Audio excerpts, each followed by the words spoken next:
Ahoy hoy, fellow foodies! I'd like to do things in a little opposite order to my name today. I want to talk about all the foodie stuff, then I want to discuss the fandom stuff. I went to Seattle during Emerald City Comic-Con, but because I bought Sakuracon tickets, I couldn't afford to do both. So I was seeing what Seattle was like on a Comic-Con day.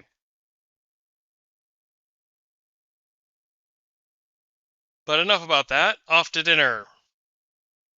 Passing by the convention advertisements posted outside of local shops and businesses, I got a good look at what I hadn't seen in years. I remember getting some of my best cityscapes from Plymouth Pillars Park. It was a fun little inside secret kind of place for cosplay shoots. Back in college, I wanted to do Soul Eater cosplay photo shoots and gatherings at Plymouth, then come together at the Rumba Cafe. The name reminded me of Rumba Coffee from the first Soul Eater anime. Oh well. And nearby, the Roastery Reserve in Seattle. I tried to cover it when it was new, the second of two of these at the time, but that got lost in the shuffle. It's definitely an institution now. As for my actual meal, I was treated to Little Woody's Burgers. I had a custom burger, batter fried onion rings, and a blood orange kombucha. I figured I'd have preferred the jasmine green tea option, but I didn't want more caffeine. After tasting the blood orange flavor, I'm sure I would have preferred the tea. The fries I shared tasted more like smoke than potato, but the rings held up well. The burger tasted grass-fed as advertised, and while I enjoyed myself here, it was cramped. Most of the seats needed to be on the second floor. I cannot recommend this experience for claustrophobes, because it's a Seattle kind of cramped. Most places don't have a lot of space to lease for businesses. There's so much packed so close together.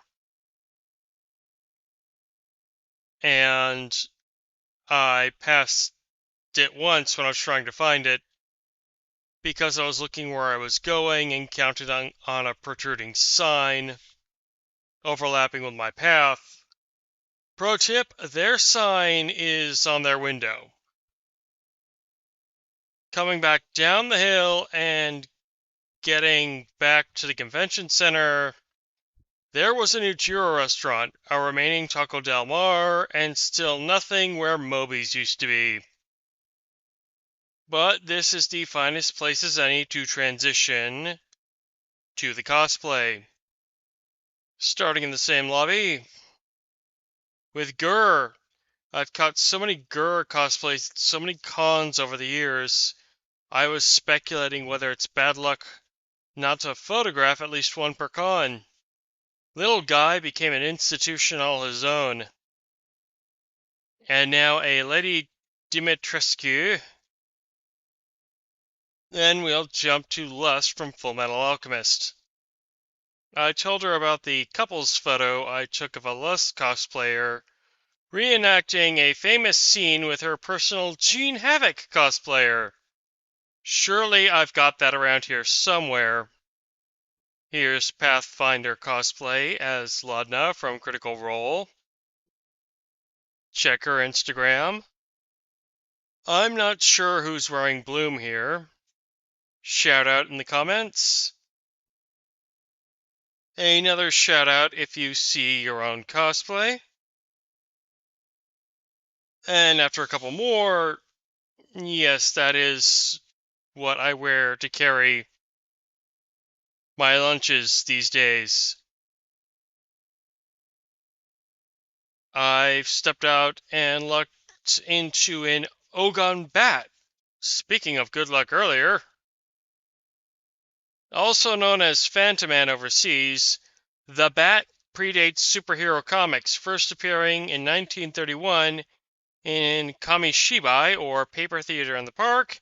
He later transitioned into manga, and from there appeared in multiple anime productions. I alluded to this with the cosplayer, but in lieu of all these terms I looked up later, I remembered that the performances ended in free candy. How very like me to remember the free candy. And he certainly liked that detail too. If you're watching this, I hope I was illuminating. More links in the description. I did miss an excellent Jinx cosplayer because she was still transporting her lunch. But I caught so many quality costumes on the outside, starting with this kilted Captain America. Jumping straight ahead to the Mandalorians, longtime followers of mine may remember another prominent Mandalorian cosplay photo. But no recycling bins here on these particular street corners. And here we have Mara Jade. I was first introduced to the character by another Comic-Con cosplayer some years back. One thing I appreciate about convention photography, it's a good first introduction to what fine things I might have otherwise missed. Of course, there were other Star Wars cosplays there. It segues nicely into a Starfire cosplay. I was reminded of my first SUmmercon. One of the back issues on markup there was the 8-issue Starfire miniseries from the 70s. Someone else used that name once or twice, and as soon as Princess Coriandar of Tamaran showed up, Starfire number 1 was almost never referenced again.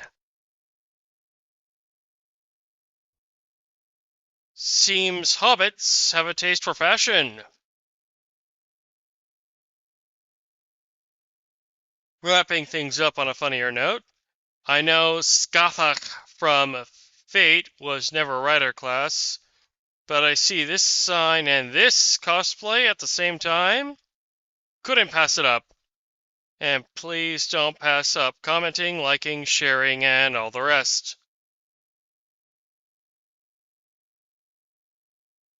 The Arch building usually had a lot of Metro King County bus route maps.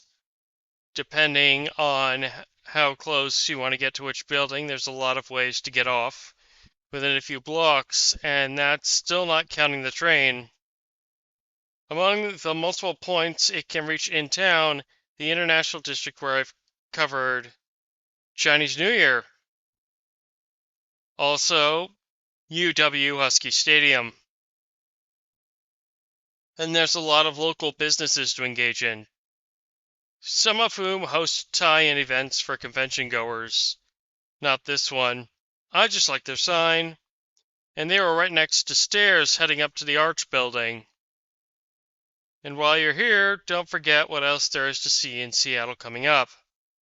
Act Theater by the old Arch building, and the Paramount by the new Summit building, and the Fifth Avenue Theater just a few blocks away all have things between now, Sakuracon, and some time beyond that. Remember what I said about things being so close together in this town? Also between now and St. Paddy's Day. Skahak is not the only Lancer class from Irish mythology, just saying. Remember when V for Vendetta was released on 3/17?